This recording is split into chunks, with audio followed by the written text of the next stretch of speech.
Selain Samuel, Kejaksaan Negeri Jakarta Pusat juga menetapkan 4 orang lainnya sebagai tersangka. Penyitaan ditandai dengan pemasangan plang di depan rest area.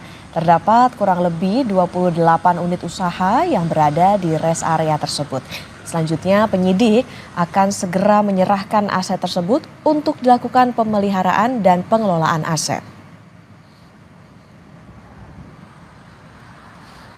Benar, penyidik pada jajaran Jampitsus kemarin ya tanggal 1 Mei ya 2025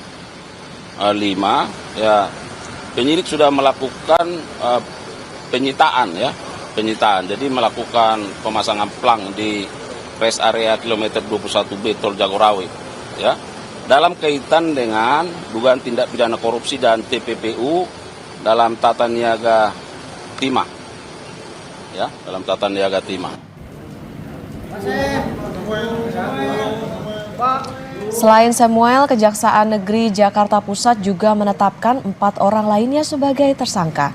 Kelimanya tidak berkomentar usai keluar dari Gedung Kejari Jakarta Pusat dan ditahan selama 20 hari ke depan.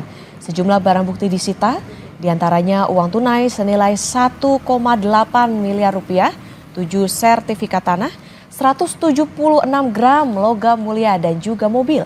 Tersangka diduga kong kali kong dalam pengadaan PDNS pada 2019.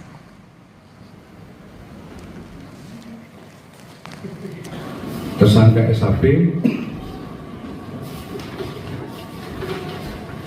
bersama dengan tersangka BDA,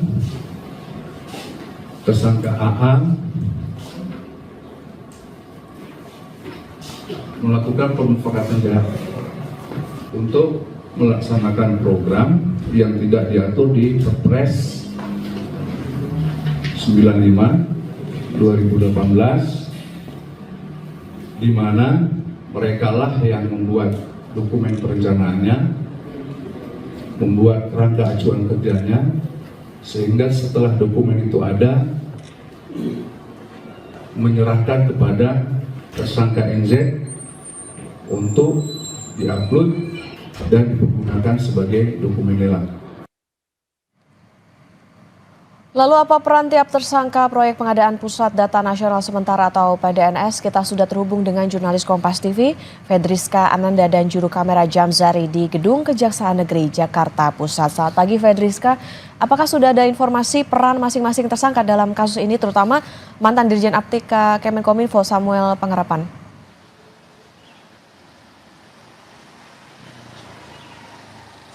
Ya, Okta, untuk detail apakah masing-masing peran dari masing-masing tersangka ini masih belum dapat dijelaskan oleh Kejaksaan Negeri Jakarta Pusat. Namun kalau kita mengacu pada konferensi pers kemarin diungkapkan kelimanya ini duga ini melakukan kong kali kong ataupun pemufakatan jahat terkait dengan pengadaan proyek dan jasa terkait dengan Pusat Data Nasional Sementara ataupun PDNS yang kemudian ini proyeknya ini dikisar dengan pagu sekitar 958 miliar rupiah.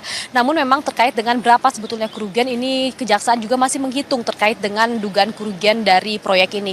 Namun kalau misalkan saya bisa jelaskan Okta dan juga saudara, kemudian bagaimana Kejaksaan Negeri ini kemudian menetapkan kelimanya ini sebagai tersangka, ini kita juga harus mengikuti bagaimana kemudian penggeledahan yang sebelumnya sudah dilakukan oleh Kejaksaan, di mana setidaknya ada 4 lokasi yang kemudian sudah digeledah oleh Kejaksaan, yakni di daerah Tangerang Selatan, Jakarta Pusat, Jakarta Timur, kemudian di warehouse ataupun gudang dari PT Aplikasi Nusalitas Arta ini, kemudian ditemukannya adanya indikasi dugaan kerugian negara yang memang saat ini masih dihitung oleh Kejaksaan Negeri. Tadi sempat saya katakan bahwa ini proyeknya memang pada tahun 2020, jadi memang ini masih didalami terkait dengan masing-masing peran kelima tersangka ini. Namun kalau misalkan kita mengacu dari jabatan yang diduduki oleh kelimanya ketika tahun 2020, ini bisa saya jelaskan bahwa Direktur Jenderal Aplikasi Informatika Pemerintahan Kementerian Komunikasi dan Informatika pada tahun 2016-2024 ini Samuel Abrizani, yang kemudian ini juga ada 2 orang lainnya yang juga merupakan pejabat dari Kementerian Kominfo.